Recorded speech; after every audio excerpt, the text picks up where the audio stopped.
Walang ginikilingan, walang pinoprotektahan, walang kasinungalingan. Serbisyong totoo lang.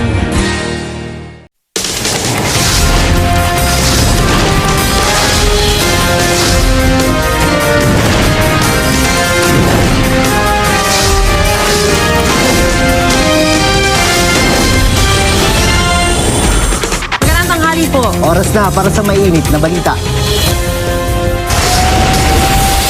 Commercial building ni El Shaddai leader Mike Velarde sa Parañaque nasunog. Bangkay ng lalaki nakagapos at may mga tama ng bala natagpuan sa Makati.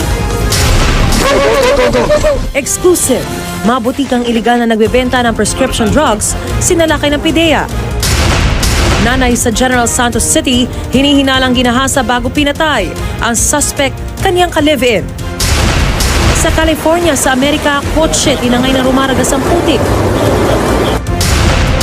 Kapuso pantasya ng bayan Kim Domingo sasabak sa isang kakaibang pelikula. At Sarangani Vice Governor Jinky Pacquiao, nakadate ang isang Korean superstar? Okay lang kaya kay Pacman? Pagsaluhan natin ay init na balita dito sa Balitang Hali Weekend. Nasunog ang commercial building na pag-aari ni El Shaddai leader Mike Velarde sa Parañaque City. Sabi ng Bureau of Fire Protection, may paglabag umano sa fire code ng gusali. Tumanggi naman si Velarde na magkomento rito. Ang mainit na balita hatid ni Von Aquino.